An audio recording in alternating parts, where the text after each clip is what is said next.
أعوذ بالله من الشيطان الرجيم. بسم الله الرحمن الرحيم. In the name of Allah, the Beneficent, the Merciful. الحمد لله رب العالمين. Praise be to Allah, Lord of the worlds. الرحمن الرحيم. The Beneficent, the Merciful. مالك يوم الدين. Owner of the Day of Judgment. إياك نعبد وإياك نستعين. Thee alone we worship, Thee alone we ask for help. اهدنا الصراط المستقيم. Show us the straight path. صراط الذين أنعمت عليهم غير المغضوب عليهم ولا الضالين.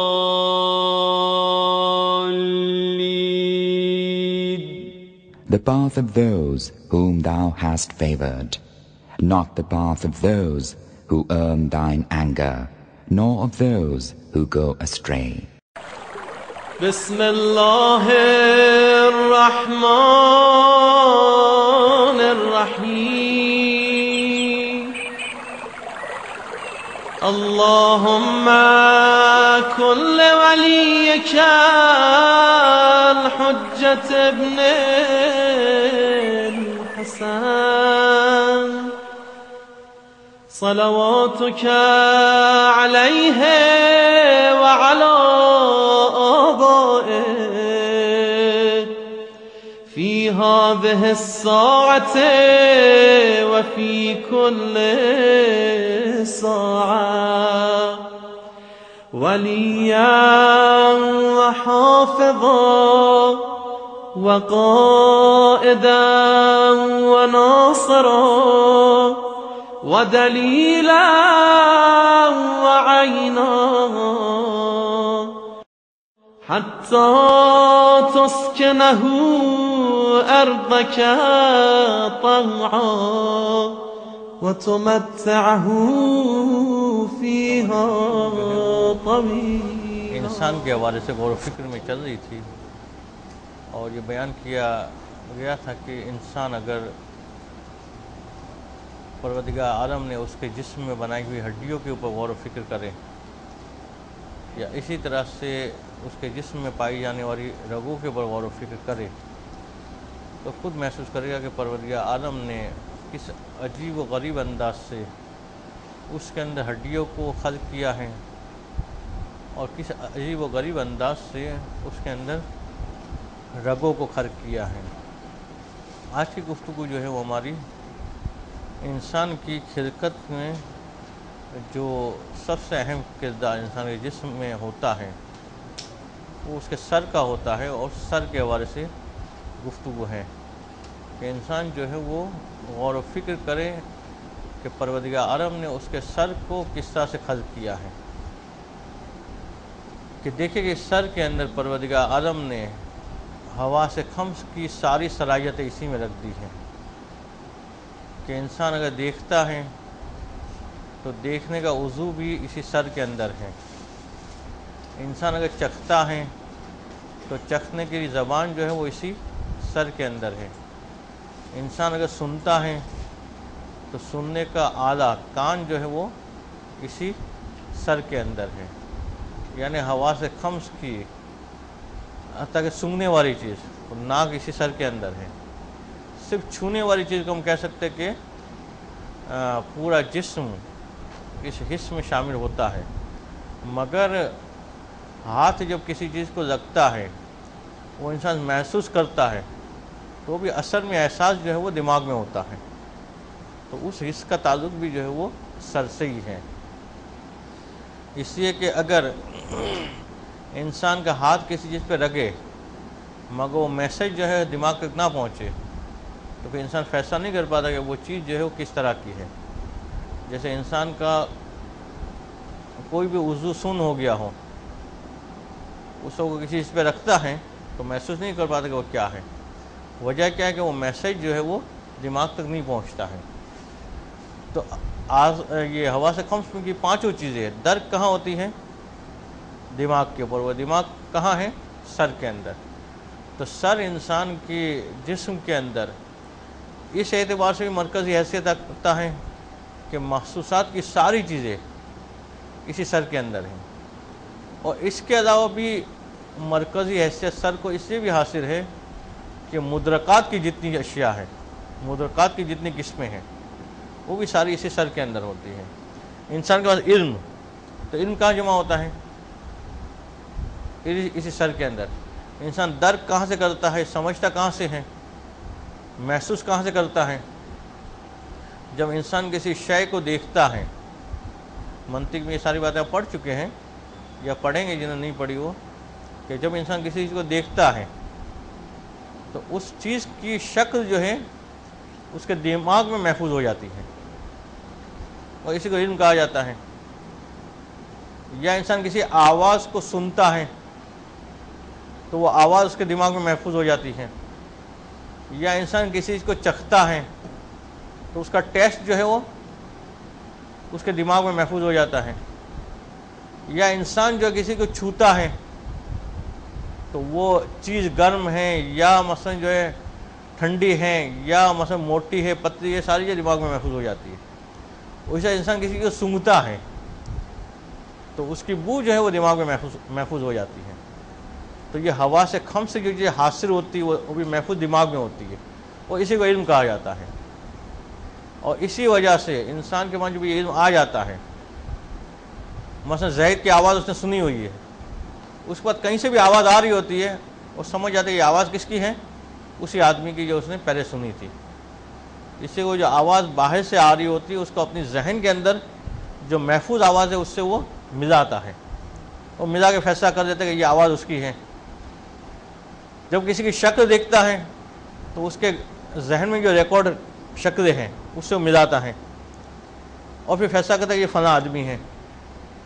یا کسی چیز کی بو کو سونگھتا ہے، وہ سونگھنے کے بعد اس کے ذہن میں جو بوئیں محفوظ ہیں اس سے ملا کے وہ فیصلہ کرتا ہے کہ یہ فلاں شے ہے. اسی طرح سے اسے کوئی چیز آنکھ بند کر کے چکھائی جائے تو اس کے ٹیسٹ کو وہ دماغ میں رہ جاتا ہے، اور دماغ میں جو ہے وہ ڈھونڈتا ہے کہ یہ پہلے کون سا ٹیسٹ محفوظ ہے، اس سے ملا کے فیصلہ کرتا ہے کہ یہ فلاں والا ٹیسٹ ہے. تو یہ سارے مدرکات، یہ ساری چیزیں کہاں پہ ہوتی ہیں؟ دماغ کے اندر. اور یہ دماغ کہاں پہ ہے؟ سر کے اندر.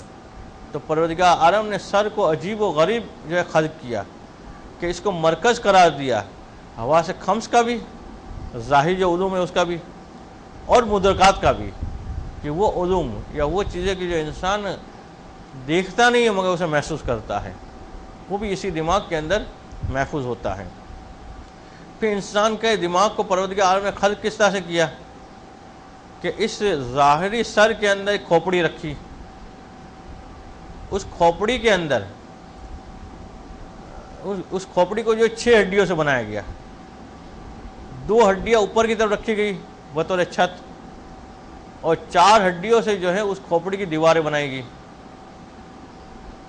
اور ان 6 ہڈیوں کو آپس میں جوڑنے کے بعد اس کھوپڑی کے اندر جو ہے وہ دماغ کو رکھا گیا.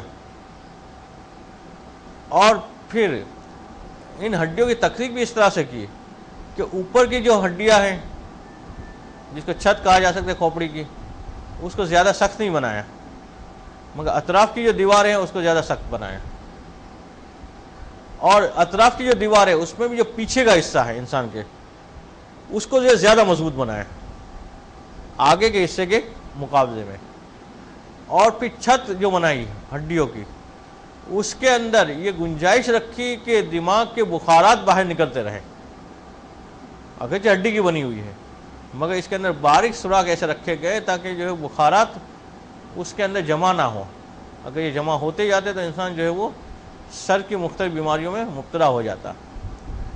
اور پھر اس دماغ کی تخلیق کس انداز سے کی گئی اور دماغ کی کو مثلا کس انداز سے بنایا گیا، کس چربی سے اور کتنا نرم، اور اس کے بعد جو ہے وہ کھوپڑی اور دماغ کے درمیان کیا کیا چیزیں رکھی گئی اس کا بیان ہے. اب دیکھتے ہیں کہ عبارت میں کہاں تک پہنچ پاتے ہیں. تو کچھ باتوں کی وضاحت جو ہے وہ عبارت میں ہی کریں گے. دیکھیے عبارت صفحہ نمبر 128 پہ. بسم اللہ الرحمن الرحیم. ثم تفکر ایھا المتفکر فی الراس و عجیب خلقہ. اور پھر یہ غور و فکر کرنے والے تو جو ہے غور و فکر کر سر کے اندر اور اس کی عجیب و غریب خلقت کے اندر کہ حیث رکبہ من عظام مختلفۃ الاشکال والصور کہ پروردگار عالم نے اس سر کو بنایا ہے مختلف ہڈیوں کا مرکب. ایسی مختلف ہڈیاں کہ جس کی شکلیں الگ الگ ہیں اور صورتیں الگ الگ ہیں. وَأَلَّفَ بَعْضَهَا إِلَى بَعْضٍ حَتَّى اسْتَوَتْ قُرَّةً كَمَا تَرَاهُ. اور ان ہڈیوں کو آپس میں پروردگار عالم نے اس طرح سے جوڑا کہ ایک گول نما شکل بن گئی جیسا کہ انسان اپنے سر کو دیکھتا ہے. وَجَعَلَهُ مَجْمَعَ الْحَوَاسِ.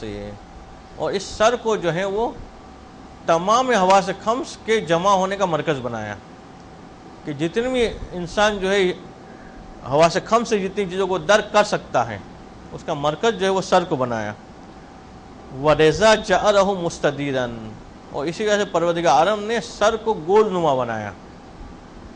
اگر یہ سر گول نہ ہوتا چورس ہوتا تو کیا فرق پڑتا تھا. کہتے رہے ان المستدیر ابعد من آفات بقیاس الی ذی الزاویہ. اس سے کہ جو گول چیز ہوتی ہے وہ آفات سے زیادہ محفوظ ہوتی ہے ان چیزوں کے مقابلے میں کہ جس کے اندر زاویے بنے ہوئے ہو کونے بنے ہوئے ہوں. اسے آپ دیکھتے کہ اگر زاویے والی کسی چیز کو آپ گرائیں گے تو اس کا کونے کا کونا ٹوٹے گا. مگر بور کا بار بار گراتے رہتے نہیں ٹوٹتی اس کی چیزیں. تو گول نما چیز آفات میں جو ہے وہ زیادہ محفوظ ہوتی ہے. خاص پر انسان جو ہے بچپن کے کار میں بار بار گرتا رہتا ہے. اگر اس کے سر کے کونے بنے ہوئے ہوتے تو کونے سارے زخمی ہوتے. وہ سر گول نما ہے تو وہ اتنا متاثر جو ہے وہ نہیں ہوتا ہے. تو گول نما بنایا تاکہ یہ ابعد رہتا ہے آفات سے صرف زاویے کے مقابلے میں. وَأَعْظَمُ مُسَاحَةٍ مِّنْهُ مَا تَسَاوِي اِحَاطَتِهِمَا وَجَعْلَ اسْتِدَارَتِهِ إِلَى طُولٍ. اور دوسرا فائدہ گول کا یہ ہے کہ کونے والی چیز جو ہوتی ہے اس کا کچھ نہ کچھ رقبہ ضائع ہو جاتا ہے کونے ہونے کی وجہ سے. گول نما جو چیز ہوتی ہے وہ گھیراؤ کے اعتبار سے مکمل کام آتی ہے. تو اس کے اندر جو ہے زیادہ چیزیں شامل ہو سکتی ہے اس چورس چیز کے مقابلے میں یعنی چار کونے والی چیزوں کے مقابلے میں. وَجَعَلَ اسْتِدَارَتَهُ إِلَى طُولٍ لِأَنَّ مَنَابِتَ الْأَعْصَابِ الدِّمَاغِيَّةِ مَوْضُوعَةٌ فِي الطُّولِ. اچھا پھر پروردگار نے گول بھی کیسا بنایا. گول بنایا مگر بالکل گول نہیں. بول جیسا گول سر نہیں بنایا. گول ایسا بنایا کہ تھوڑا آگے کی طرف سے لمبا ہو ادھر سے لمبا ہو ادھر سے فاصلہ کم ہو. تو اس کی وجہ کیا ہے. کہتے اس کی وجہ یہ کہ دماغ سے جو اعصاب کی رگیں نکلتی ہیں اور جو جسم کے تمام حصے تک پہنچتی ہے وہ رگیں اگر سر اسی طرح سے ہوتا تو صحیح طریقے سے سیٹ ہو سکتی تھی. اگر سر یوں لمبا ہونے کے بجائے یوں لمبا ہوتا تو وہ رگیں اعصاب کی جو ہے وہ وہاں پہ صحیح سے سیٹ نہ ہو پاتی اور ایک دوسرے کے اندر جو ہے وہ الجھ جاتی یا مکس ہو جاتی.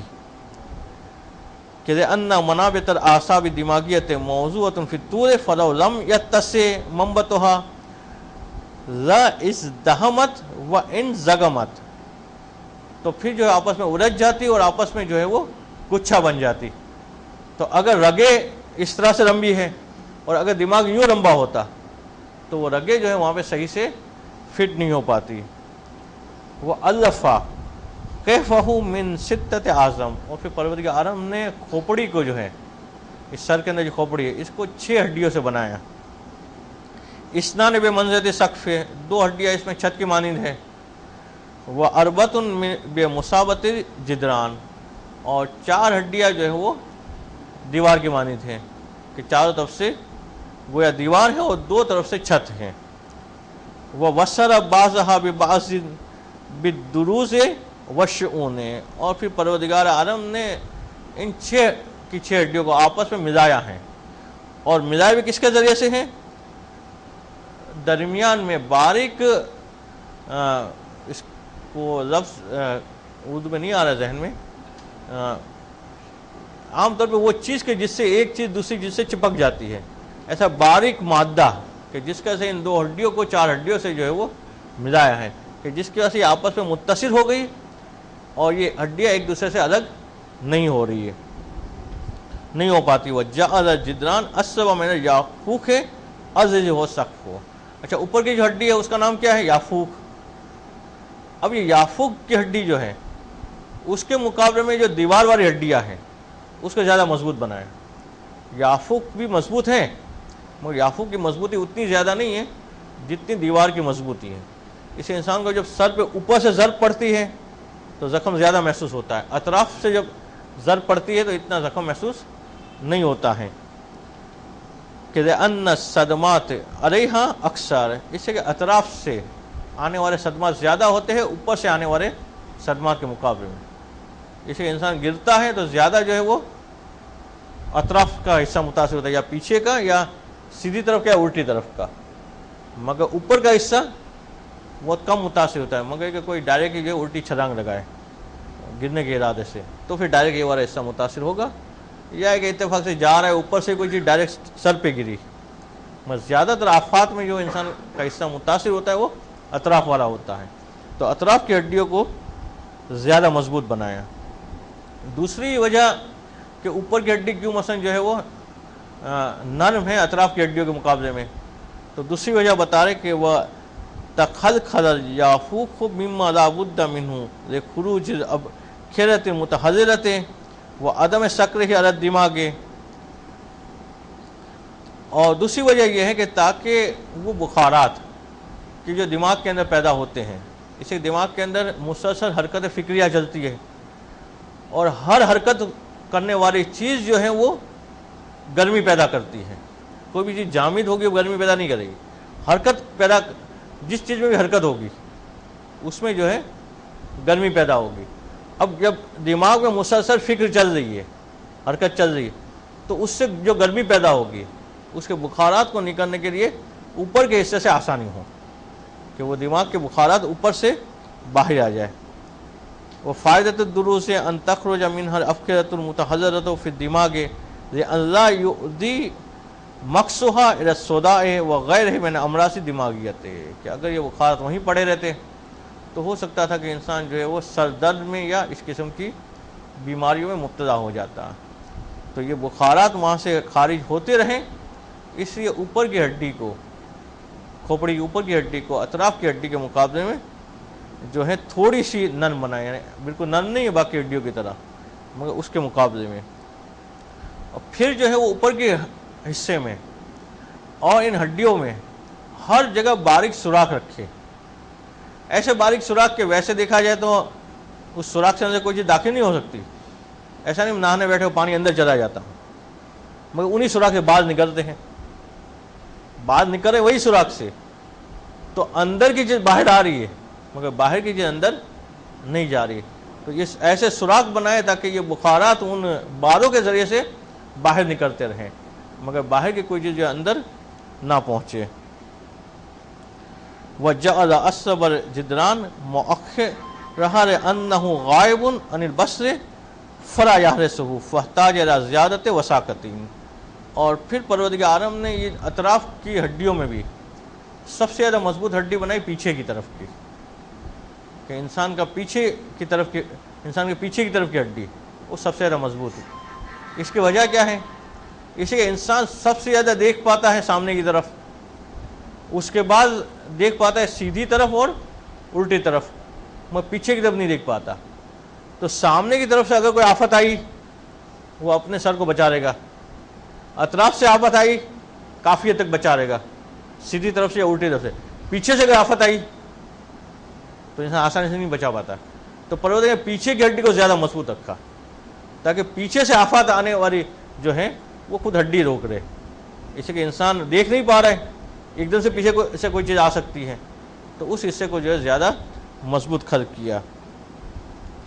وَخَلَقَ فِيهَا الدِّمَاغَ زَيًّا دَسْمًا، اور پھر پروردگار عالم نے اس کھوپڑی کے اندر دماغ کو پیدا کیا. اور یہ دماغ کیسا ہے کہ جو نرم چربی سے بنا ہوا دماغ ہے، کہ تنطبع فیہ محسوسات بسہولۃ، تاکہ جو ہے جن چیزوں کو انسان حس کرتا ہے وہ آسانی سے اس کے اندر چھپ سکے. یہ گویا ہم کہہ سکتے کہ یہ دماغ جو ہے وہ گویا کھوپڑی کے اندر پروردگار کی جانب سے رکھا ہوا کیمرہ ہے کہ جس کے اندر ساری یہ چھپتی ہے. یہاں پہ آواز بھی محفوظ ہو جاتی ہے، دیکھی ہوئی صورتیں بھی محفوظ ہو جاتی ہیں، سنگی ہوئی چیزیں محفوظ ہو جاتی ہیں، چھوئی ہوئی چیزیں محفوظ ہو جاتی ہیں، اور چکھی ہوئی چیزیں بھی، یعنی ہوا سے خم سے انسان جو درک کرتا ہے وہ ساری چیز اس کے اندر محفوظ ہو جاتی ہے. اور اسی محفوظ شدہ چیز کی بنیاد پہ انسان جو ہے وہ سارے سوالات کے جوابات دیتا ہے. اور یہ محفوظ شدہ چیزیں جتنی انسان کے پاس زیادہ ہوتی ہے اسی کے طرح سے انسان جو زیادہ علم حاصل کر پاتا ہے. منطق میں یہ ساری باتیں پڑھ چکے ہیں کہ یہ جو معلومات جو علم حصے کے ذریعے سے انسان کے پاس ہوتی ہے وہ انسان کے لیے کیپیٹل کی مانند ہے، راس المال کی طرح سے، بنیادی مال کے جس کے ذریعے سے انسان کاروبار کرتا ہے. تو جتنی معلومات انسان کے پاس یہ والی زیادہ ہوگی اس سے دیگر علوم کو حاصل کرے گا، پھر اس علم کی معلومات آ جائے گی تو اس کے ذریعے سے دوسرا علم حاصل کرے گا. تو یہ ساری چیزیں اس چکنی اور نرم چربی کے بنے ہوئے دماغ کے اندر اس کا بندوبست کیا پروردگار عالم نے کہ وَلْتَكُونَ الْأَعْصَابُ النَّابِعَةُ مِنْهُ زُجَّةً لِأَلَّا تَنْكَسِرَا. اور اس کے اندر جہاں یہ چربی کی بنائی، نرم بنائی، ساتھ ساتھ اس میں چکناٹ بھی رکھی ہے اس دماغ کے اندر، تاکہ اعصاب کی رگیں جو کھینچے تو کھینچتے وقت وہ ٹوٹے نہ پائے، اس سے کہ اعصاب میں غور و فکر کرتے وقت بھی اور دماغ کے میسج جسم کے دیگر اعضاء تک پہنچاتے وقت بھی اس میں تھوڑا کھینچاؤ آتا ہے، تو کھینچاؤ کے وقت وہ ٹوٹنے نہ پائے. اس سے پروردگار نے اس کے اندر رچک رکھی، اور رچک ایسی کہ جو چکناٹ والی رچک ہو. وَجَعَلَ مِزَاجَهُ رَطْبًا بَارِدًا لِتَنْفَعِلَ الْقُوَّةُ مُعْدِيَةً فِيهِ عَنْ مُدْرِكَاتِهَا. اور پھر اس کا مزاج کیسا رکھا دماغ کا، تو مزاجی طور پہ دماغ کو جو ہے وہ مرطوب اور ٹھنڈا رکھا گیا، بالکل خشک نہیں ہوتا دماغ اور نہ ہی گرم ہوتا ہے، بلکہ مزاجی طور پہ اس کو مرطوب اور ٹھنڈا رکھا گیا. وجہ کیا ہے؟ وجہ وہی جو پہلے بھی بیان ہوئی کہ فکر ایک گردش ہے، اور گردش جب بھی کوئی چیز کرتی ہے تو ایک چیز تو کیا پیدا ہوتی ہے؟ حرارت. آپ کسی بھی چیز کو گھمائیں تو حرارت پیدا ہوگی، ایسی پڑی ہوگی تو حرارت پیدا نہیں ہوگی. دوسری چیز، حرارت کے نتیجے میں کیا چیز پیدا ہوتی ہے؟ خشکی. جب بھی حرارت پیدا ہوتی ہے تو حرارت اطراف کی رطوبت کو جذب کر دیتی ہے اور وہاں خشکی پیدا ہوگی. اب دماغ کا کام ہے سوچنا، سوچنے کی وجہ سے اس کے اندر حرارت پیدا ہوگی، حرارت کے نتیجے میں کیا چیز پیدا ہوگی؟ خشکی پیدا ہوگی. تو مزاجن پروردگار عالم نے اس کو مرطوب پیدا کیا اور ٹھنڈا پیدا کیا، تاکہ یہ دونوں چیزیں آپس میں جمع ہوں تو دماغ کو نقصان نہ ہو. اگر دماغ پہلے سے گرم ہوتا، جیسے بعض لوگوں کو یہ کہا جاتا ہے کہ پہلے سے دماغ گرم ہوتا ہے، مگر وہ گرم ہونا الگ مراد ہوتا ہے، اس سے یہ والی مراد نہیں ہوتی. تو فطری طور پر اس کے دماغ کو جو ہے وہ ٹھنڈا بنایا تاکہ یہ حرارت جو ہے اسے نقصان نہ پہنچائے، اور مرطوب بنایا تاکہ حرارت کی وجہ سے پیدا ہونے والی خشکی جو ہے اسے نقصان نہ پہنچائے. تنفعل القوى المؤدية فيه عن مدركاتها ولئلا يشتعل بالحرارة الحاصلة یعنی حرکات فکریت، تاکہ جو ہے یہ جو فکری حرکات کی وجہ سے جو حرارت حاصل ہوتی ہے وہ اس کے لیے مضر نہ بننے پائے. وجعل مغنمة الذي هو منبت الأعصاب الحسية ألين من مؤخره الذي هو منبت أعصاب الحركة. اچھا، اب اس دماغ سے جو اعصاب نکلتے ہیں، اعصاب کے پہلا سیرا جو دماغ سے جڑا ہوا ہے اور دوسرا سیرا کی جو آگے جو ہے وہ جسم کے باقی حصے تک پھیلا ہوا ہے، کہ جس سے جو میسج کنوے ہوتا ہے دماغ کا اس چیز کی طرف. مثلا انسان ہاتھ حرکت کرتا ہے تو ہاتھ نے حرکت کب کی؟ کہ پہلے دماغ نے آرڈر دیا ہاتھ کو کہ حرکت کرے، تو دماغ سے میسج پہنچا ہاتھ تک، اور یہ میسج پہنچا اعصاب کے ذریعے سے. تو یہ اعصاب میں حرکت کا جو سلسلہ ہے، اب ایک سرا ہوگا دماغ پہ، دوسرا سرا ہوگا ہاتھ پہ، کہ جس کو دماغ نے حکم کیا کہ وہ حرکت کرے. تو یہ دونوں سروں کو پروردگار نے کس طرح سے خلق کیا ہے کہ اس کے ایک حصے کو بنایا جو اعصاب حسی کا ہے اس کو الین بنایا، اور جو بعد والا ہے اس کو حرکت والا بنایا.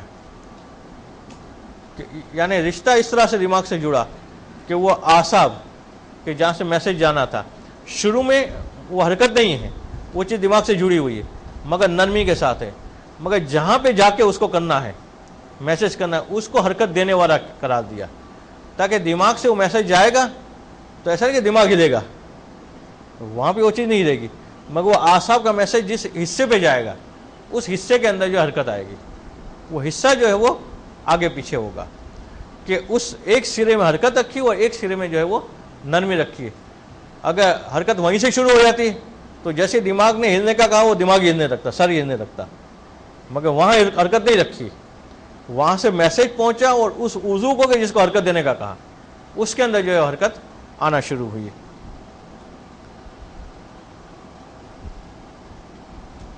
ان حرکت لا تحصل الا بالقوت والقوت انما تحصل بالصلابۃ، اس سے کہ حرکت جو ہے وہ قوت سے حاصل ہوتی ہے، اور قوت ہمیشہ سخت چیز کے اندر ہوتی ہے. تو آغاز جو ہے اس کا بالکل نرم ہے، مگر جہاں پہ اس کا میسج جانا ہے اس کو تھوڑا سخت بنایا تاکہ اس میں قوت پیدا ہو، اور قوت کی وجہ سے اس چیز کے اندر حرکت پیدا ہو کہ جس کو دماغ چاہ رہا ہے کہ حرکت میں جائے. ثم جزز الدماغ بغشائن، اور پھر پروردگار عالم نے دماغ کو جو ہے دو ڈھکنوں کے درمیان رکھا، اس کے اوپر دو ڈھکن جو ہے دماغ کے اوپر چڑھائے. احدہما رقیق زین ملاصق لجوہرہ، ایک اس کا ڈھکن بالکل نرم ملائم اور ویسا ہی ہے جیسا دماغ ہے، اس کے دماغ بھی نرم ہے ملائم ہے. تو ایک ڈھکن اس کے اوپر رکھا، ڈھکن سے مراد یہ نہیں کہ ایک ادھر کا ڈھکن ایک ادھر کا ڈھکن، بلکہ خود اسی کے اطراف میں کہ ایک ڈھکن نرم والا اور اس کے اوپر ایک جو ہے وہ سخت والا ڈھکن. تو ایک جو ہے وہ نرم اور ملائم کہ جو دماغ کی ماہیت سے ملتا جلتا ہے ویسا رکھا. وہ ثانی ہما، اور دوسرا غلیظ صلب ملاصق للکیف، کہ دوسرا سخت والا، وہ ایسا سخت والا کہ جو کھوپڑی سے مناسب رکھتا ہے، کھوپڑی سخت ہے اس سے مناسب رکھنے والا. یعنی ہم یہ کہہ سکتے ہیں کہ دماغ تک پہنچنے سے پہلے جو ہے وہ 3 مرحلوں سے گزرنا پڑتا ہے. سر، اس کے اندر کھوپڑی کے اندر یہ دماغ کا پہلا ڈھکن کہ جو سخت ہے، اس کے بعد پھر دماغ کا دوسرا ڈھکن جو نرم ہے، اور اس کے پھر اندر جا کے دماغ ہے. تو دماغ کو گویا 3 پردوں کے بیچ میں رکھا گیا کہ اس کے اوپر جو 3 پردے چڑھے ہوئے کہ وَهُوَ مَسْكَبٌ بِسَكْبٍ كَثِيرَةٍ لِاندِفَاعِ الْفُضُولِ. اچھا، اب یہ جو بعض ہیں یا جہاں سے جو ہے وہ چیزیں خارج ہوتی ہے، کہتے ہیں یہ جو ہے کھوپڑی کے نیچے کا یہ والا جو ڈھکن ہے اس کے اندر متعدد سوراخ رکھے گئے. تو یہ سوراخ جو ہے وہ اصل دماغ تک نہیں جاتے ہیں، دماغ کے اس ڈھکن تک بھی نہیں جاتے جو نرم والا ہے، اس کے اوپر جو دوسرا ڈھکن چڑھا ہوا ہے سخت والا، اس کے اندر جو متعدد سوراخ رکھے گئے جس کا تعلق پھر کھوپڑی سے ہوتا ہے، کھوپڑی سے پھر جو ہے وہ سر تک ہوتا ہے، تاکہ جو ہے وہ جن چیزوں کو دماغ کو جس چیزوں کی ضرورت نہیں ہے، جس حرارت کی، یعنی جو حرارت زائد ہو گئی ہے اس کو جو ہے باہر نکالا جا سکے. جیسے عام طور پہ آپ نے ہر انجن کے ساتھ یہ چیز دیکھی ہوگی کہ جو زائد حرارت ہے اس کو نکالنے کے لیے ایک چیز رکھی جاتی ہے کہ اس چیز کے ذریعے سے وہ زائد حرارت باہر نکلتی رہے، تاکہ انجن کو جتنی حرارت کی ضرورت ہے اتنی اسے ملے گی تو وہ چلے گا، وہ زیادہ جمع ہو گئی تو وہ کام کرنا چھوڑ دے گا. تو یہاں پہ بھی دماغ کو تفکرات کے درمیان جو حرارت پیدا ہوئی اس کے زائد حرارت کو نکالنے کے لیے وہ باریک سوراخ رکھے گئے. اور پھر اس کے اندر جو ہے وہ اور پروسیس ہیں مگر وہ آج نہیں آ سکے گا دماغ کے اندر. خدا سے کلام یہ کہ یہ پروردگار عالم کے عجائبات میں سے ہے کہ انسان جو ہے اپنے جسم کے ہر عضو کے غور و فکر کرے اور اس کے اندر جو عجیب و غریب چیزیں رکھی ہوئی ہے اس کو دیکھے، اور جب اپنے آپ کے اوپر غور و فکر کرے اور اپنی اندر پائی جانے والی کسی بھی چیز کی حقیقت کو درک نہ کر سکے، تو پھر وہ سمجھ لے کہ خالق کو، جس نے ان ساری چیزوں کو خلق کیا، اس کو کما حق کو سمجھنا اس کے لیے ناممکن ہے۔ مگر جتنا اپنے اوپر اور اپنے اطراف کی جو غور و فکر کرتا جائے گا، اس کی اس حد تک معرفت بڑھتی جائے گی کہ وہ اس کے عظمت کا قائل ہوتا جائے گا کہ واقعی وہ عظیم الشان ہستی ہے کہ جس نے اس باریک بینی کا لحاظ کرتے ہوئے انسان کو اور دیگر مخلوقات کو جو ہے وہ خلق کیا ہے۔ اسی بحث میں انشاءاللہ اگلے درس میں آگے بڑھائیں گے۔ وَبِهِ نَسْتَعِينُ وَهُوَ خَيْرُ الْمُعِينِينَ۔ کل جو قرب کے حوالے سے 3 اقسام بیان کی گئی تھی، قرب مکانی، قرب زمانی اور قرب معنوی، تو پھر سوال ایک یہ آیا تھا کہ کیا قرب کی یہی قسمیں ہیں یا اس کے علاوہ اور بھی قسمیں ہیں؟ تو قرب کی جو 3 قسمیں بتائی گئی تھی وہ موضوع کے اعتبار سے بیان کی گئی تھی، ورنہ قرب کی اس کے علاوہ اور بھی قسمیں بن سکتی ہیں، مگر جو موضوع سے تعلق رکھنے والی تھی وہ یہی 3 قسمیں ہیں۔ ورنہ تو آپ جتنی قرب کی قسمیں بنانا چاہے بنا سکتے، قرب جنسی، قرب نوعی، قرب جہتی، قرب وصفی، اور اس کی سب کے جو ہے اپنے معنی اور مفاہیم ہیں۔ مگر جو بات قرب پروردگار عالم کے حوالے سے بیان کی جا رہی تھی، اس کو سمجھانے کے لیے 3 قسمیں بیان کی گئی تھی، قرب زمانی، قرب مکانی اور قرب معنوی۔ پھر کل ایک بات اور بیان ہوئی تھی، وہ تھی اوصاف اختیاریہ اور اوصاف غیر اختیاریہ کے حوالے سے۔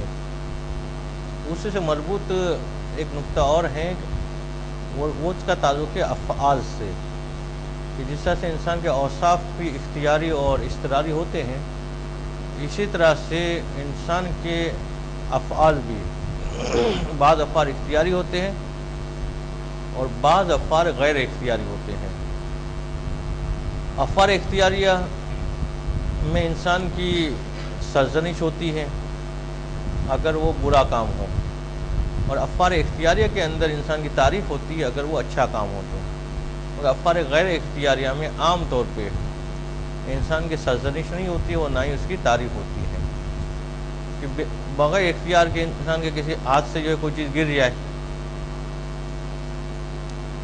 تو اس کی مذمت اس بات پہ نہیں کی جاتی کہ اس نے اس چیز کو توڑ دیا، تو مذمت بھی کی جائے گی تو کس بات پہ کی جائے گی کہ اس نے لاپرواہی دکھائی، مگر توڑنے کے اوپر مذمت نہیں ہوتی اس کی۔ مگر کوئی اختیار سے کسی کو توڑے تو اس کی مذمت ہوتی ہے۔ اسی طریقے سے وہ عمل کے جو اختیاراً انجام دے انسان، اس کی تعریف کی جاتی ہے، مگر مجبوری میں کر دیا، بغیر اختیار کے کر دیا، اس کے اوپر قابل مد نہیں ہوتا ہے۔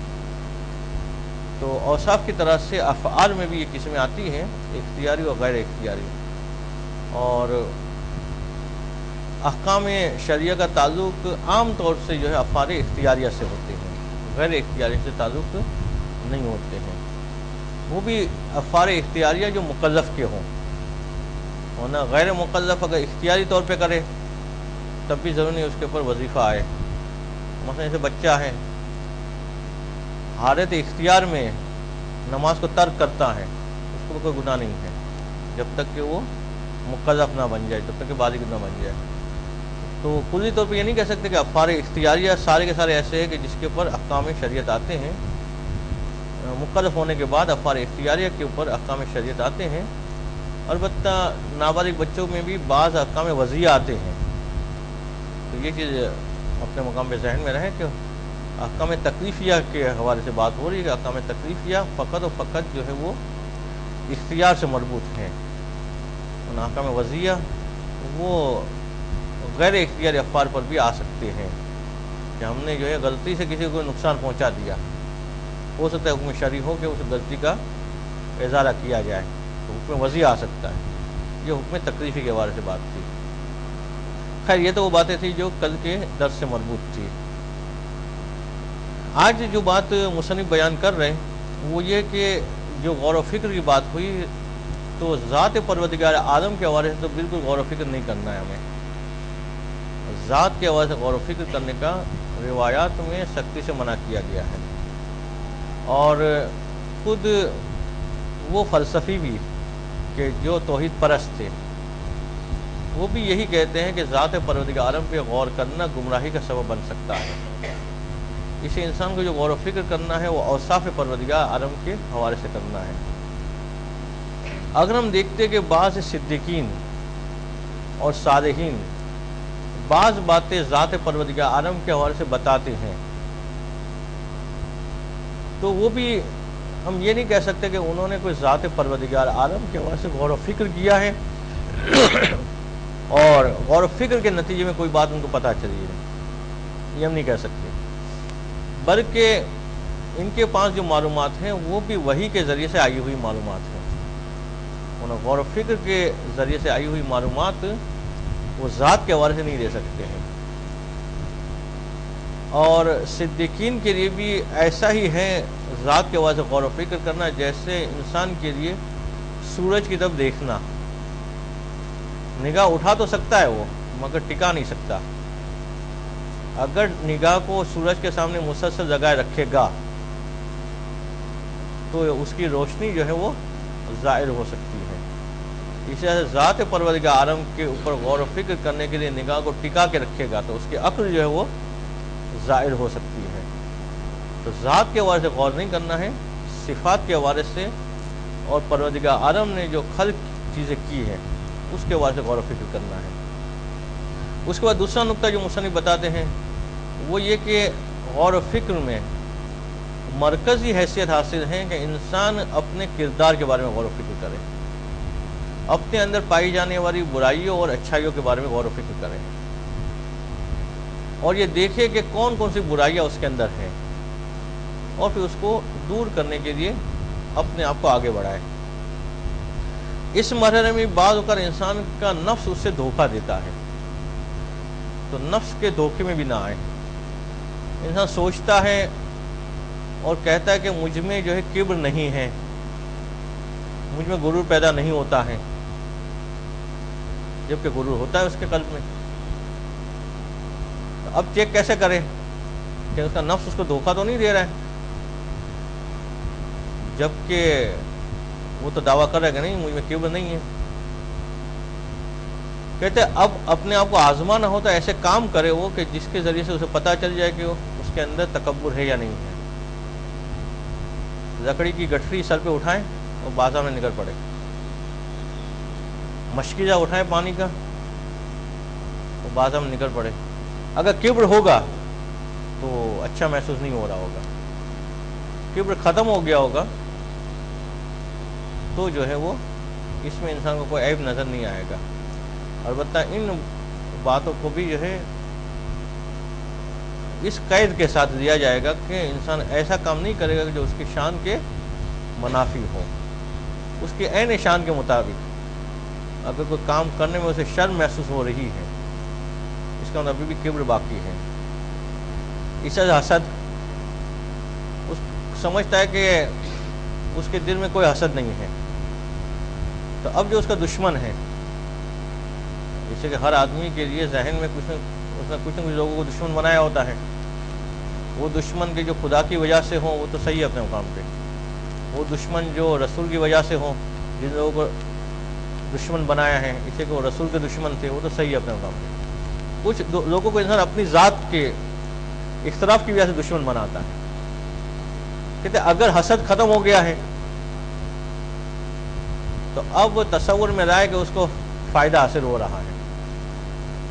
دیکھیں اب اس کے دل میں ہیجان پیدا ہو رہا ہے نہیں ہو رہا ہے؟ اگر دل میں ہیجان پیدا ہو رہا ہے اس کا مطلب ابھی بھی دل میں حسد باقی ہے، ختم نہیں ہوا ہے۔ تو ان اوصاف رذیلہ ختم ہوئے ہیں یا نہیں ہوئے ہیں، اس کو پرکھنے کا طریقہ بعض مثالوں میں مصنف تطبیق کر کے بتائیں گے، باقی میں انسان کو خود تطبیق کرنا ہوگا، یہ دیکھنے کے لیے کہ اس کے اندر سے کینہ ختم ہوا نہیں ہوا، بغض ختم ہوا نہیں ہوا، حسد ختم ہوا نہیں ہوا، تکبر ختم ہوا نہیں ہوا، غیبت کی عادت گئی نہیں ہے۔ تو یہ پرکھنے کے طریقے انسان خود بھی غور و فکر کر کے جو ہے وہ بنا سکتا ہے۔ تو ابھی پہلے عبارت میں دیکھتے ہیں کہ کہاں تک پہنچتے ہیں۔ صفحہ نمبر 140 پہ بسم اللہ الرحمن الرحیم وبہ نستعین وہو خیر معین ثم التفکر فی ذات اللہ ہے۔ پھر جہاں تک اس بات کا تعلق ہے کہ اللہ کی ذات پہ تفکر کیا جائے، کہ بل فی بعض صفات ہی، بلکہ نہ فقط ذات پروردگار میں بلکہ بعض صفات پروردگار بھی ایسی ہیں کہ جس میں غور و فکر کرنا لا یجوز ہو، جائز نہیں ہے۔ کہ ذات پروردگار میں تو قطعاً جائز نہیں ہے، بعض صفات پروردگار عالم میں بھی غور و فکر کرنے کو اچھا نہیں سمجھا گیا ہے۔ وقد منعتہ الشریعۃ الحقۃ الالہیۃ والحکمۃ المتعالیۃ الحقیقیۃ، اور یقیناً اس سے روکا ہے شریعت پروردگار عالم نے، اور اس فلسفے نے بھی روکا ہے کہ جس کی بنیاد توحید کے اوپر ہے۔ لأن ذاتہ اجل من ان تکون مرکر اقدام افہام اور مرمر سہام الاوہام، اس لیے پروردگار عالم کی ذات اس سے بہت بلند ہے کہ لوگوں کی نگاہیں اس تک پہنچ سکے، اور اس بات سے بہت زیادہ بلند و بالا ہے کہ انسان کا ذہن یا انسان کا گمان یا انسان کا وہم اس تک پہنچ سکے۔ تو اب اس کے باوجود کوئی ضد کرے کہ نہیں میں تو خدا کے بارے میں غور کروں گا، جیسے حضرت موسیٰ علیہ السلام کی قوم نے کیا تھا، بنی اسرائیل نے، کہ جب تک خدا کو آنکھوں سے نہ دیکھے نہیں مانیں گے، تو نتیجہ کیا نکلے گا کہ فطرف النظر علیہ یورث اختراط الذہن والحیرت وجوران الفکر فیہ یوجب اضطراب العقل ودہشت دہشت۔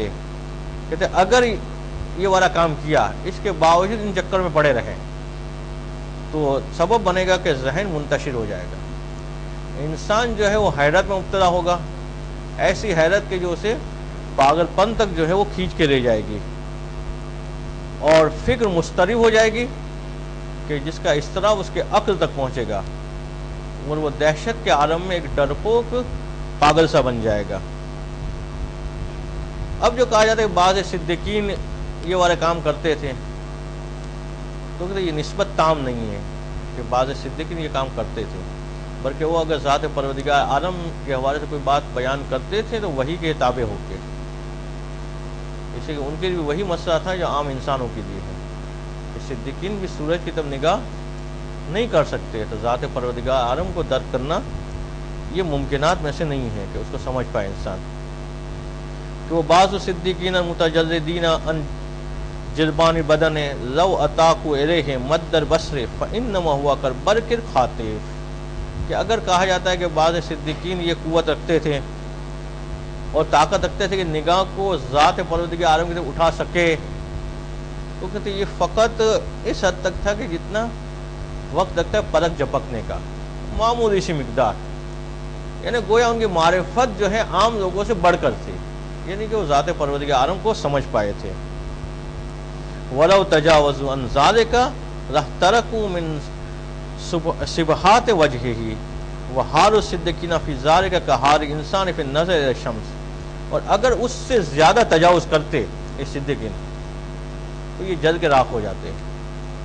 وہی والی کیفیت ہے جو عام انسانوں کی سورج کی طرف دیکھنے کے حوالے سے ہے، کہ انسان نگاہ اٹھا تو سکتا ہے، نگاہ کو ٹکا نہیں سکتا ہے، اور اگر وہ ضد کرے گا کہ نہیں میں ٹکا کے رہوں گا تو وہ سورج کو تو درک نہیں کر سکے گا، اپنی آنکھ کو جو ہے وہ ضائع کر بیٹھے گا۔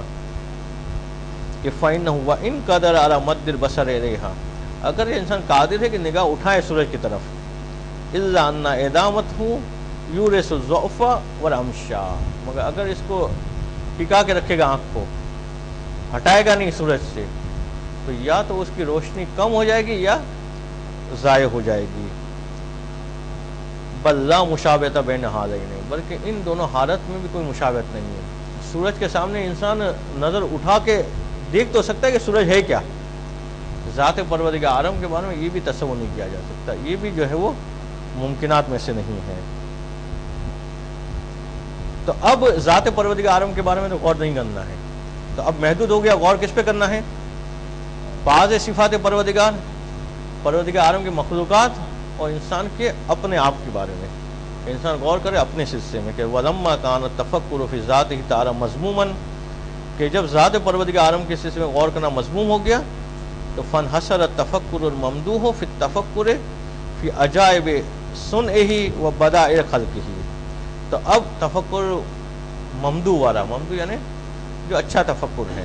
یہ محدود ہو گیا کہ انسان پروردگار عالم کی جو بنائی ہوئی چیز ہے اس کے عجائبات پہ غور و فکر کرے کہ خدا نے کون سی چیز کو کیسے بنایا ہے، اور اس کی مخلوقات کی ابتدا کس انداز سے ہوئی اور انتہا کس انداز سے ہوگی.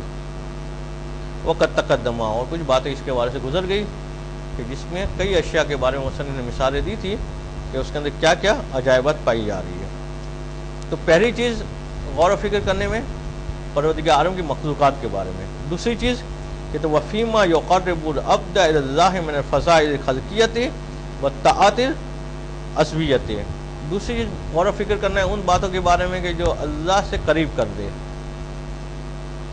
وہ فضائل جو انسان اپنے اندر پیدا کرے کہ جن فضیلتوں کی وجہ سے انسان پروردگار سے قریب ہو جائے، اس پہ غور کرے. وما یبعدہ عنہ من الملکات الباطنۃ والمعاصی الظاہرۃ، اور ان چیزوں پہ غور کرے کہ جن گناہوں کی وجہ سے وہ پروردگار عالم سے دور ہو جاتا ہے. وَهَذِهِ الْمَلَكَاتُ وَالْأَفْعَالُ هِيَ الْمُعَبَّرُ عَنْهَا بِالْمُنْجِيَاتِ وَالْمُهْلِكَاتِ وَالطَّاعَاتِ وَالسَّيِّئَاتِ الَّتِي تُذْكَرُ فِي هَذَا الْكِتَابِ وَفِي غَيْرِهِ مِنْ كُتُبِ الْأَخْلَاقِ. کہتے یہ ملکات اور یہ افعال، انہی کو کبھی نام دیا جاتا ہے منجیات کا، یعنی نجات دلانے والی چیزیں، مہلکات کا یعنی ہلاک کرنے والی چیزیں. اگر وہ اخلاق حسنہ ہیں تو تابع کیا جائے گا منجیات سے، اگر اخلاق رذیلہ ہے تو تابع کیا جائے گا مہلکات سے. اسی منجیات کو دوسرا نام کیا دیا جاتا ہے؟ طاعات. اور اسی مہلکات کو دوسرا نام کیا دیا جا سکتا ہے؟ سیئات، برائیاں، گناہ.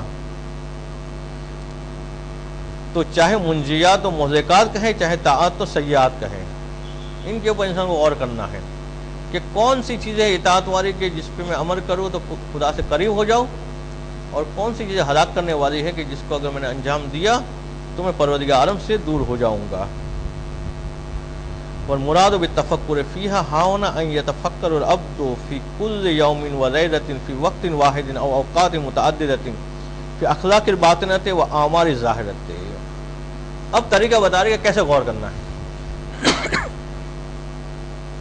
کیا مثلا یہ کہ 24 گھنٹے میں 1 گھنٹہ کرنا ہے، یا پورے 24 گھنٹے میں 5 منٹ نکال دینی ہے؟ کرنا کیسا ہے غور و فکر؟ کہتے اس کے لیے کوئی ٹائم لمٹ نہیں ہے. انسان اس انداز سے اپنے ذہن کو غور و فکر پہ لگا دے کہ ذہن اس کے ہر حرکت اور ہر سکنت کے اوپر غور کرتا رہے کہ کون سی اس کی حرکت اطاعت پروردگار کے مطابق ہے اور کون سی اس کی حرکت اطاعت کے مطابق نہیں ہے. اس آدمی کی طرح سے کہ جو کسی چیز کا ملکہ رکھتا ہو اور اس کام میں مصروف ہو. جیسے کہ ڈرائیور جب گاڑی چلا رہا ہوتا ہے تو وہ ایک ساتھ کئی چیزوں کی طرف غور کیے ہوئے ہوتے ہیں. اس کی نگاہ آگے کی طرف بھی ہوتی ہے اور وہ شیشے سے پیچھے بھی دیکھ رہا ہوتا ہے کہ پیچھے کون سی گاڑی آ رہی ہے. وہ سیدھی طرف بھی دیکھ رہا ہوتا ہے اور وہ الٹی طرف بھی دیکھ رہا ہوتا ہے. اور اگر وہ منی بس چلا رہا ہے تو پھر گیٹ پہ بھی نظر ہوگی اس کو کون اتر رہا ہے کون چڑھ رہا ہے. اور اسی وقت اس کے پاؤں بھی مثلا حرکت کر رہے ہوتے ہیں کہ جہاں بریک لگانی وہاں بریک لگا رہے ہیں، جہاں ریس دینی وہاں ریس دینی ہے. اس کے ہاتھ بھی حرکت کر رہے ہیں کہ جس سے اس کو گھمانا ہے گھما رہا ہے. کہتے ہیں انسان کو ذہن کو بھی اسی طرح سے متوجہ کرنا ہے کہ اپنی ہر حرکت اور سکنت کے اوپر نگاہ رکھے اور غور کرتا رہے کہ کون سی حرکت کو انجام دینے سے میں خدا سے قریب ہو جاؤں گا اور کون سی حرکت کو انجام دینے سے میں خدا سے دور ہو جاؤں گا. تو یہ کوئی ایسا کام نہیں ہے کہ 24 گھنٹے میں 1 گھنٹے کیا جائے یا ہفتے میں 1 دن نکال دیا جائے، بلکہ یہ مسلسل کیا جانے والا کام ہے کہ وہ یتفحص عن حال قلبہ و اعضائہ، اور وہ جستجو کرے اپنے قلب کے اندر. پہلا مرحلہ تو کیا تھا کہ اپنی حرکات و سکنات پہ غور کرتا رہے. دوسرا اس کے بعد حرکات و سکنات پہ غور کرنے کے بعد اب دل کی گہرائی میں دیکھے، وہاں ڈھونڈے کہ کیا کیا خرابیاں موجود ہیں، اس کا تفحص کرے. اس کے بعض اوقات انسان کے اندر ایسے عیوب ہوتے ہیں کہ جو اس سے بغیر تفحص کے بغیر تحقیق کے ظاہر نہیں ہوتے ہیں. وہ اپنے آپ کو بہت اچھا آدمی سمجھ رہا ہوتا ہے، اور جو غور کرتا ہے تو پتہ چلتا ہے کہ اس کے اندر مثلا جو ہے فلاں برائیاں پائی جاتی ہیں. تو پہلا مرحلہ کیا تھا کہ اپنی ہر حرکت اور سکت پہ غور رکھنا ہے. دوسرا مرحلہ کیا ہے کہ اب ڈھونڈنا ہے دل کے اندر اور اپنے اعضاء کے اندر. فَإِنْ وَجَدَ قَلْبَهُ, اعضاء میں کیسے ڈھونڈنا ہے, دل میں کیسے ڈھونڈنا ہے؟ اعضاء میں ڈھونڈنے سے مراد یہ نہیں کہ مثلا ہاتھ کو کھرچنا شروع کر کے اندر سے کچھ نکلے گا. اعضاء پہ ڈھونڈنا سے مراد ہاتھ کو اپنے سامنے لائے, ہاتھ کے بارے میں غور کر کے اس سے میں کیا کیا کام لیتا ہوں اور کیا کیا کام نہیں لیتا ہوں. اب اگر اس کے نظر میں آتا ہے کہ میں کوئی ایسا کام بھی لیتا ہوں کہ جو خدا کی نافرمانی والا ہے, تو اب یہ عہد کر کے یہ والا کام نہیں لینا ہے. اگر پتا کہ اس سے اطاعت والا کام لیتا ہوں, تو اب اس کام کی طرف اسے متوجہ ہونا ہے. کہتے اسی طرح سے سر کے بال سے لے کے پاؤں کے ناخن تک ہر عضو کے بارے میں سے غور کرنا ہے کہ میں بال سے کیا کام لیتا ہوں, میں آنکھ سے کیا کام لیتا ہوں, پیشانی سے کیا کام لیتا ہوں, زبان سے کیا لیتا ہوں, ناک سے کیا کام لیتا ہوں. اسی طرح سے مثلا ہاتھ پیر کہ جسم کے ہر عضو کے بارے میں یہ غور کرنا ہے. اور بتائیے کون سا مرحلہ ہوا؟ دوسرا والا, کہ جس میں پہلے حرکات و سکتات میں نگاہ رکھنی ہے, دوسرے مرحلے پہ اس کو غور کرنا ہے اپنے قلب کے اوپر اور اپنے اعضاء و جوارح کے اوپر. اور اگر آپ قلب اور اعضاء کو الگ الگ کریں تو پھر یہ تین چیزیں ہو جائے گی. فَإِنْ وَجَدَ قَلْبَهُ مُسْتَقِيمًا عَلَى جَادَةِ الْعَدَالَةِ مُتَّصِفًا بِجَمِيعِ الْفَضَائِلِ الْخَلْقِيَّةِ مُجْتَنِبًا عَنِ الرَّذَائِلِ الْبَاطِنَةِ. اگر وہ دیکھتا ہے کہ دل تو اس کا بالکل عدالت کے مرحلے پہ فائز ہے, اس میں کوئی خرابی نہیں ہے, دیکھتا ہے کہ ساری اچھی چیزیں اس کے اندر موجود ہیں, ساری بری چیزیں اس سے دور ہیں. وہ وجد اعضاءہ, اور پھر اپنے اعضاء کو دیکھتا ہے کہ ہاتھ سے میں نے کبھی ظلم نہیں کیا, زبان سے کبھی غیبت نہیں کی, آنکھ سے کبھی نامحرم کو نہیں دیکھا, پاؤں سے کبھی غلط جگہ کی طرف سفر نہیں کیا. دیکھتا ہے کہ ہر چیز اپنے مقام پہ صحیح ہے. کہ وہ وجد اعضاءہ ملازمۃ للطاعات والعبادات متعلقۃ بہا تارکۃ للمعاصی منصوبۃ الیہا. اگر یہ ساری چیزیں ہو اس کے بعد تو دیکھتا ہے کہ اعضاء سے کوئی گناہ نہیں ہوئے ہیں, تو اسے کیا کرنا چاہیے؟ گرو نہیں کرنا ہے. اب فَلْيَشْكُرِ اللَّهَ عَلَى عَظِيمِ تَوْفِيقِهِ, کہ پروردگار عالم کا شکر ادا کرے کہ اس نے بہت بڑی توفیق دی. اسے گناہ سے بچ جانا یہ بھی جو ہے بہت بڑی توفیق ہے. وَإِنْ وَجَدَ فِي قَلْبِهِ شَيْءٌ مِنَ الرَّذَائِلِ أَوْ رَآهُ خَارِجًا عَنْ بَعْضِ الْفَضَائِلِ, مگر اگر وہ دیکھتا ہے کہ نہیں دل میں بعض پستیاں ہیں, ابھی بھی غور کرتا ہے, بتایا جاتا ہے کہ فنا کے بارے میں بغض ہے, فنا کے بارے میں حسد ہے, فنا کی غیبت کرنے کا دل چاہتا ہے, فنا مقام پہ میں جھوٹ بول دیتا ہوں. اگر یہ چیزیں پاتا ہے اپنے آپ کے اندر رسائل, اور بعض فضیلتوں کو اپنے اندر نہیں پاتا ہے وہ, تو فَلْيُبَادِرْ إِلَى الْعِلَاجِ, تو اب جو ہے تیزی دکھا علاج کی, کہ اس کے علاج کے تو فوراً توجہ دے. بالقوانین مقررت, ان قوانین کے ذریعے سے کہ جو طے شدہ ہے علم اخلاق کے اندر, کہ حسد پیدا ہو تو اس کا علاج کیا ہے, بغض پیدا ہو تو اس کا علاج کیا ہے. کچھ علاج پہلے آگے ہیں, کچھ جو مزید آگے بیان ہوں گے. بعد تفکر فی سوء خاتمتہ و ادائہ الی مقت اللہ وذاکہ, بعد اس کے کہ وہ غور کریں کہ اگر یہ مرض باقی رہا تو اس کا خاتمہ بھی خیر نہیں ہوگا, اور اگر یہ مرض باقی رہا تو وہ ہلاکت اور بربادی میں مبتلا ہو جائے گا. وَكَذَلِكَ إِنْ أَثَرَ بِالتَّفَكُّرِ عَلَى صُدُورِ مَعْصِيَةٍ أَوْ تَرْكِ طَاعَةٍ مِنْهُ, اور اس سے غور و فکر سے پتہ چلتا ہے اسے کہ اس سے کوئی اطاعت والی چیز چھوٹ رہی ہے. پروردگار عالم نے جن باتوں کو واجب کیا ہے ان میں سے کوئی وہ انجام نہیں دے پا رہا ہے, یا کوئی گناہ اس سے ہو رہا ہے, تو فَلْيَتَدَارَكُهُ بِالنَّدْمِ وَالتَّوْبَةِ وَقَضَاءِ تِلْكَ الطَّاعَةِ, تو پھر جو ہے اس کا تدارک کرے, نادم ہو, توبہ کرے, اور اطاعت اور بجا آوری کی قضا انجام دے. اسے یاد آتا ہے کہ فلاں دن میں نے فلاں نماز کو چھوڑ دیا تھا, تو اس نماز کی قضا کرے, اور جو چھوڑا تھا اس کے عوض توبہ اور ندامت کرے.